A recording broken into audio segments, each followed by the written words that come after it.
Good evening, everybody. Hope you're doing very, very well. It is actually evening, so the sun's just gone behind that massive cloud over there. So I'm hoping I'll have some light for a little bit. If you are a regular viewer of the channel, you will know that I'm being incredibly lazy right now, because if you watch the end of my 1-year ownership review on this bike, you'll know that I've moved literally no steps since I turned the cameras off for that video and turned the cameras on for this video. Hashtag laziness. Yes, I just did that. I'm sorry, I shouldn't do that. As I briefly mentioned, I've owned this Honda Monkey 125 for basically a year now. If you compare this to a stock one, there's quite a lot I've done to it. What I'll do in this video is I'll quickly run through everything I've done to this bike so far being a very, very key part of that sentence, and I will tell you what my top 5 things are. So what I'm going to quickly do is run you through my top 5 things of everything I would do to this bike if I bought one again. The things that I think are a necessity, in a sense, just so you can take your bike and make it look as dope as this thing does. Stick around if you're interested, but it's a very picturesque area of the country I'm standing in, but you're welcome. So let's start cheapest and go to most expensive. So cheapest thing first, which means we walk around this side, and that is this thing. It's a billet gear lever. The stock one, I don't know if you can see in there actually, that bit there that points out is where the stock one mounts to. As you would have seen if you watched my clutch video, the stock gear lever comes off the gearbox, down, along to this pivot point, up, and then back out. That whole stock system they had going on made the gear changes seem so vague and floppy, and being older gentlemen, no one wants more floppy things in their life. Next on the list is something you won't be able to see, but you would have seen if you watched the aforementioned video. In here I have got a billet clutch plate and 60% springs. Same kind of reasoning as the gear lever on the other side. Having heavier duty clutch springs means you actually get a feel. Ollie Ray getting excited where I'm just doing this on camera. Obviously this whole bike is designed essentially for beginners, so everything is very forgiving. Having my Super Adventure with a very accurate hydraulic clutch with a specific biting point, and then jumping onto this thing with a very vague clutch, vague engagement of gears, it made it more difficult to swap between bikes for some reason. The clutch and the clutch plates together were about £80. Number 3 is this thing, my very, very dirty DID chain, and it's gold for extra horsepower. As you would know if you saw my 1-year ownership review on this, the stock chain on the Monkey is incredibly shit, to put it bluntly. You need to adjust that thing every 100 miles without fail. It's so quick to sort of slacken off, I guess.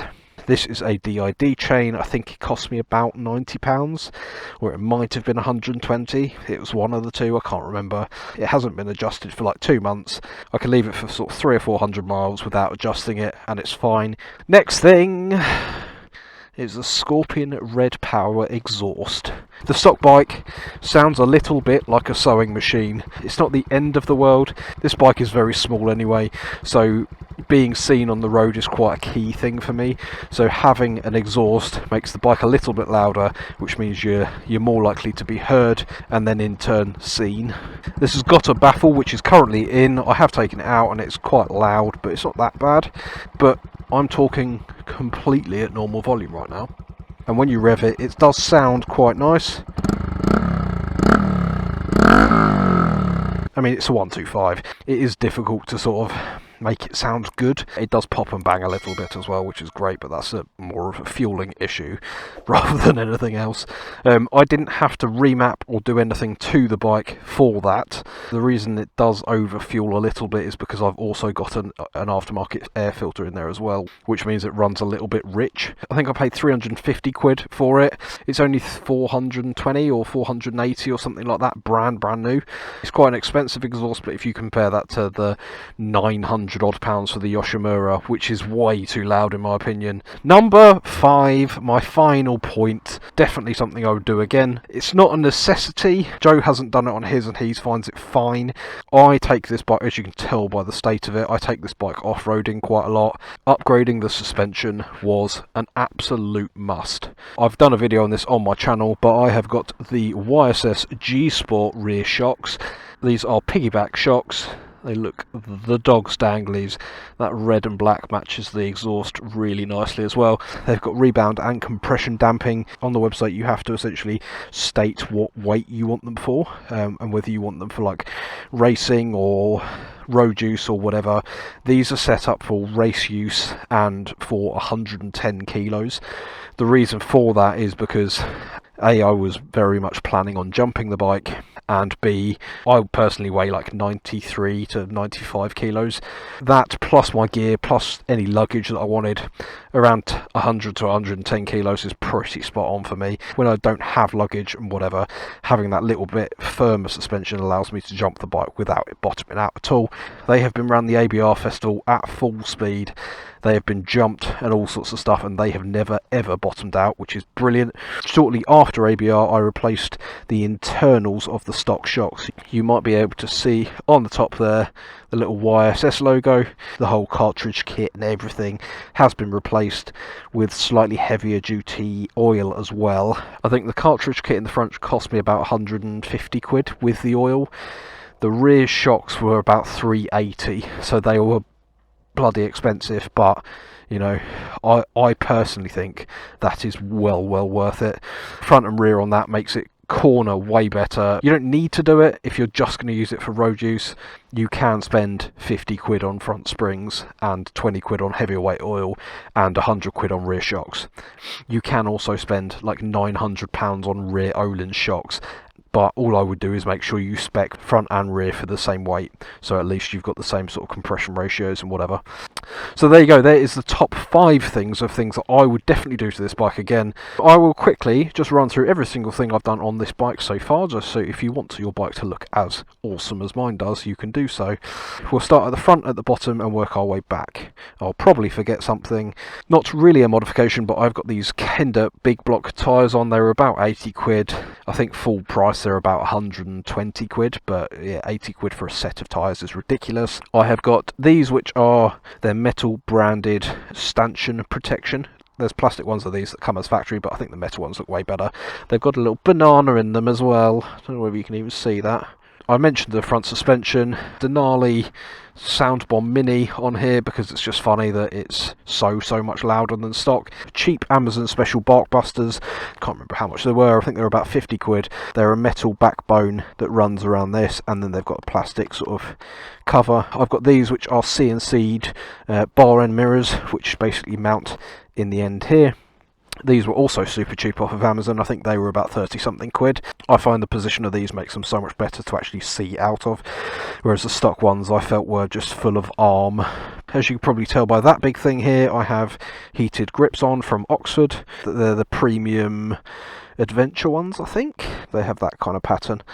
Obviously I've got the mouse case mount, which is just the Velcro one on there, which is great, which just means my phone bolts on there, or the other way if I don't have the tank bag on. Talking of tank bag, I've got the SW Motec Pro Micro on here. That is on a Pro Micro, or a Pro tank ring, should I say. That's the only real size SW Motec bag that I could get to fit on here without sort of interfering with the steering. So really like that thing. I think it's a great thing anyway. This is the airbox. In there I've got a K&N air filter. You might be able to see there that that is also carbon fibre. That is some wrap that I got off of Amazon for about 8 quid, because I think it looks cool. It doesn't go all the way around, it's only on the edges here, but it matches with the exhaust, as you can tell. Carbon. This is a Kitaco bash plate or subguard, whatever you want to call it. Doesn't really do a lot of protecting, but it does enough, and it only really protects the bottom of the exhaust header. I had to bend it out a little bit to get this exhaust on, so you know. Obviously the exhaust all the way through, which deletes some of the other gubbins that go on there. I've already mentioned this. I've got a Takagawa rear rack. Now bear in mind with these rear racks is there's a lot of them on the market. Some of them are only rated to like 1.5 kilos, which is ridiculous. This one's rated up to 8 kilos, which is a little bit better, but it's the heaviest rating one I could find. I have got a tail tidy. The stock tail comes out like this. It's ridiculously long. So I've got this little tail tidy that goes under there. It's a bit of a faff to fit, but reuses the stock LED number plate light under there as well. That for me makes the back of the bike look so much neater. As I've mentioned already, the chain and the rear suspension. I have this little thing which is a USB charger, just runs off the battery. It means I can charge my phone, charge my GoPro batteries and all sorts of stuff. This thing here is just a lead for my Gerbing heated gear. That lever, as I mentioned already, obviously I mentioned the clutch springs over that side as well. I've got a Converse boot on there, which I change every couple of months to red or black or whatever. That's top level modification, that one. I'm sure there's probably other stuff that I've done on here that I haven't remembered. I've also got a smaller front sprocket. The reason I went for a smaller front sprocket is so it would pull better up hills. It did work. It maintains speed uphill a bit better, but as you would have seen if you saw me racing Joe, it definitely knocks like 4 or 5 mile an hour off the top speed, so it depends what you want. As it stands now, with all of these modifications that I've just talked you through, I've probably spent nearly 6 grand all in, including buying the bike. Maybe 5.5, maybe 6 grand, which it sounds like a lot, but when you think about it, if I've spent 6 grand on this bike, I'm about to spend way more. Yeah, so we'll come back to that. All of that and buying the bike, that's still 1,800 quid less than I paid for the balloon payment on the Super Adventures finance deal.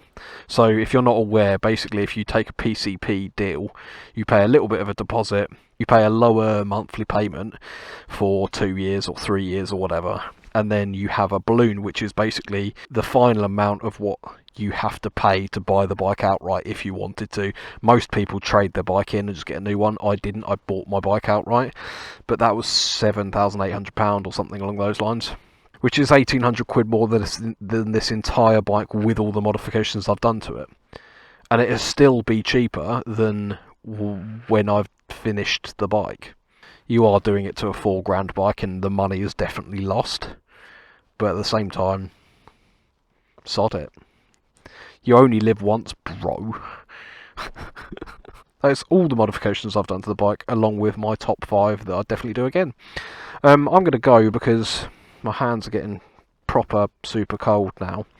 I'm going to put my heated gloves back on. I'm going to ride home like an utter moron, skidding everywhere. Thank you very much for watching, and I will see you in next week's video. Bye.